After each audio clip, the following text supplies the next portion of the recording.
ಮುಖ್ಯಮಂತ್ರಿಗಳಾದಂತಹ ಡಿ.ಕೆ. ಶಿವಕುಮಾರ್ ಸಾಹೇಬ್ರೆ, ಬೆಂಗಳೂರಿಗೆ ಕೂಗಳತೆ ದೂರದಿಲ್ಲವ ಕೋಲಾರ ಜಿಲ್ಲೆಯನ್ನು ಪ್ರತಿ ಸರ್ಕಾರ ಅಧಿಕಾರಕ್ಕೆ ಬಂದಾಗ ಉಸ್ತುವಾರಿ ಸಚಿವರಿಂದ ಬಜೆಟ್ನಲ್ಲೂ ಸಹ ನಿರ್ಲಕ್ಷ್ಯ ಮಾಡ್ತಾ ಇದ್ದಾರೆ. ಕೋಲಾರ ಜಿಲ್ಲೆ ಬಗ್ಗೆ ನಿಮಗೆ ಕಾಳಜಿ ಇಲ್ಲ ಅಂದ್ರೆ ನಮ್ಮನ್ನು ದಯವಿಟ್ಟು ಆಂಧ್ರ ಪ್ರದೇಶಕ್ಕೆ ಸೇರಿಸ್ಬಿಟ್ಟು ಪುಣ್ಯ ಕಟ್ಟಿಕೊಳ್ಳಿ.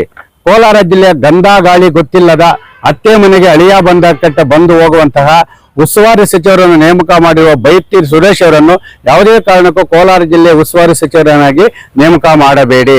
ನಿಮಗೆ ಕೈ ಮುಗಿದು ಕೇಳ್ಕೊಂತಾ ಇದ್ದೀವಿ.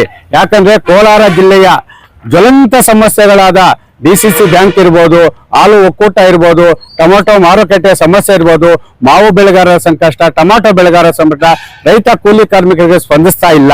ನಾವು ಮಾರುಕಟ್ಟೆ ಜಾಗದ ಸಮಸ್ಯೆ ಬಗ್ಗೆ ಕೇಳ್ತಾ ಇದ್ರೆ ಅವ್ರೇನೋ ಕೂಲಿಂಗ್ ಗ್ಲಾಸ್ ಹಾಕೊಂಡ್ಬಿಟ್ಟು ಹೌದಾ ಅದು ಹಂಗೆ ಹಿಂಗೆ ಅಂತೇಳಿ ಹೋಗ್ತಾ ಇದಾರೆ.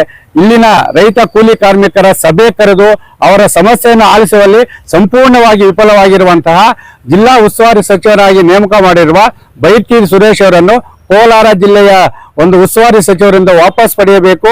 ಕೋಲಾರ ಜಿಲ್ಲೆಯಲ್ಲಿರುವಂತಹ 4 ಜನ ಕಾಂಗ್ರೆಸ್ ಶಾಸಕರಲ್ಲಿ ಯಾರಿಗಾದರೂ ಒಂದು ಸಚಿವ ಸ್ಥಾನ ನೀಡಿ ಕೋಲಾರ ಜಿಲ್ಲೆಯ ಉಸ್ತುವಾರಿ ಸಚಿವರನ್ನು ನೋಡಬೇಕು. ಇಲ್ಲವಾದರೆ ಖಂಡಿತವಾಗ್ಲೂ ಹೇಳ್ತಾ ಇದ್ದೀವಿ, ಮಾನ್ಯ ಎಲ್ಲಾ ಸರ್ಕಾರಿ ಕಾರ್ಯಕ್ರಮಗಳಿಗೆ ಯಾವುದೇ ಕಾರ್ಯಕ್ರಮಗಳಿಗೆ ಉಸ್ತುವಾರಿ ಸಚಿವರಾದ ಬೈತಿ ಸುರೇಶ್ ಅವರು ಬಂದ್ರೆ ರೈತ ಸಂಘದ ಗೋ ಬ್ಯಾಕ್ ಸಚಿವರೇ ಎಂಬ ಘೋಷಣೆಯ ಮೂಲಕ ಕೋಲಾರ ಜಿಲ್ಲೆಯನ್ನು ಉಳಿಸಿಕೊಳ್ಳುವ ಎಚ್ಚರಿಕೆಯನ್ನು ಮಾನ್ಯ ಮುಖ್ಯಮಂತ್ರಿಗಳಿಗೆ ನೀಡ್ತಾ ಇದ್ದೀವಿ.